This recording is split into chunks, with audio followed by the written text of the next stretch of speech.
Hey peeps, happy Friday. I just want to tell you I had the biggest blooper of all times. I just went live. I was live on TikTok, live on Facebook, but my Facebook was set to only me. And I was like, why isn't anyone joining? Like normally I have a few people who join. So yeah, how's your Friday going? I am talking to myself like intentionally what's going on. So I'm like, you know what? Instead of just editing the privacy and setting to public, I'm going to redo it. The second time's going to be better. So if you're catching the live, say hey. If you're catching the replay, a hashtag happy Friday and let me know where you are tuning in from.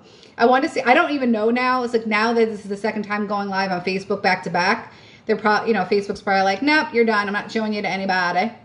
So anyway, I wanted to share some tips on how to avoid burnout. And the first thing is to create friction between you and your bad habits. This is friction, right? So you want to create that barrier. So I'm just going to give a sample. Bad habit is like Nutella for me. If I buy the jar, like it doesn't last long. So to create friction, I don't buy it. And if it's not in the house, I don't eat it. And that's how I work that game.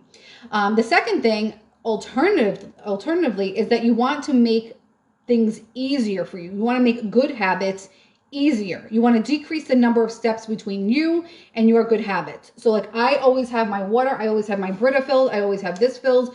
One of my goals is to drink a certain amount of water per day. One of my goals is to drink 2 ketones a day. So I always have this available. I wash this after I use it. So it's always ready for the next use. Those types of things make it easier. I love doing videos. I love sharing value. I make sure I have ring lights. I have a ring light here in my kitchen. I have a ring light in my office, and I have a ring light in my living room so that wherever I want to go, boom, ring light is ready and I'm ready to go into action. So you have to know your habits. And that's a big thing. So you have to, if you don't know your bad habit, how can you create friction? If you don't know your good habit, how can you make it easier? So you need that. That's the first thing is that you need to know your habits. Now I'm going to give you a couple steps on how to avoid burnout. But before I do, just a quick note that if you're having a hard time with creating a good habit or sticking to it, you're not feeling disciplined, pair it with something that you want to do. So pair something that you know you need to do with something that you love to do. And when you pair those together, like I love listening to motivation. I love listening to Joe Dispenza. I love listening to Jesse Lee podcast. And so as a reward, I'm like, you can listen to those things if you go for a walk. You put your earbuds in and then you can play that as long as you go for a walk. If you don't go for a walk, no bueno. You're not getting what you want. So in order to get what you want, you have to do the things that will lead to them. So anyway, let's get into how people stress themselves out. The first are perfectionists. Also, that could be known as procrastinators. So even if it's not perfect, even if it's not exactly the way you want to do it, do the thing. Doing it is better than not doing it at all, in my opinion. The second, pessimists. Pessimists, in my opinion, are people who complain or make excuses. They see things as bad, or I would have done this, but she didn't let me do it, she didn't let me know in time, or this one. It's always blaming. Take accountability. Once you take accountability and say, I want to do this, I want to get this done, and I'm going to take accountability, you will see you will not be burned out. Number 3, control freak. So if you're not good at something, outsource it. If you can't afford it, barter. People do it all the time. Like, I'll cut your hair if you can come over and clean my garage. People do it all the time. Or there's a whole group on Facebook where you just barter services and products. It's perfect. Okay, 4, super competitive type A, but only when you're comparing. So when you're comparing yourself towards someone else, you're going to lose. Like, I'm in network marketing in this business for a month. My mentor and sponsor is in for 11 and a half years. I can't compare my day 1 to her day 10 or 20 or 100. You have to do the actions to get the results that you want, but you have to stay in your own lane and mind your business. That's the best way to do it and to get ahead and reach your goal.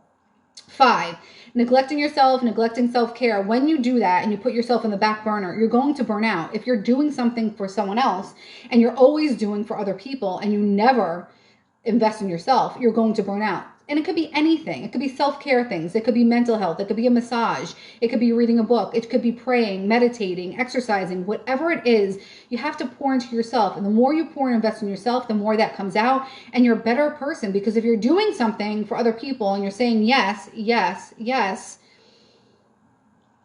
where do you come in? You'll start to have resentment. You'll start to have regret. You'll start being angry for no reason. Put yourself first. Believe me, I know from experience. So to capture this, if this makes value, hello, if this makes sense, drop some bells. Let me know who is picking up what I'm putting down. And the last thing I'm going to end with is protect your yes, which means, and I was just saying that above in my notes, before in the video, is that when you're constantly saying yes, yes, I'll do it. Yes, I'll do it for you. Yes, I'll pick you up. Yes, I'll do this. And you really don't want to, or you don't have the time, you're double booking yourself. Protect your yes. Do the things that you know that you need to do. Do the things that you want to do. But when you start going over, I mean, it's kind of like a boundary. I know that word is overused, it's misused, but it's really like evaluate what you're saying yes to. And I'm going to give you an example and end it there. And just let me know how many people say yes too much. Put yes below if that's you. So I used to, and I always do this on Saturdays, I book myself. I'm like, all right, I'm going to go to Pilates, then I'm going to do the hormonic egg treatment, then I'm going to go for a massage, then I have to meet this one for lunch, then I have, and I'm booked through like 2, 3 o'clock. And I feel like I do that every weekend. Why do I do that? Like, no one's putting a gun to my head to go to Pilates. Like, go to Pilates another day. My Saturday mornings are like sacred. And so I have to stop saying yes to things that are going to take me out of my happy place. And I can't blame anybody. I'm the one that's making appointments, back-to-back appointments, and then getting pissed off. I don't even have anybody to get mad at. So anyway, I just wanted to share that story, how like easy we can fall into that trap, but it's so easy to kind of remediate that, fix it so that you're back into your zone. So anyway, I hope you got a value from this today. This is my second time. Second time's a charm, hopefully. And have a wonderful rest of your day. I'll talk to you guys soon. Ciao, ciao.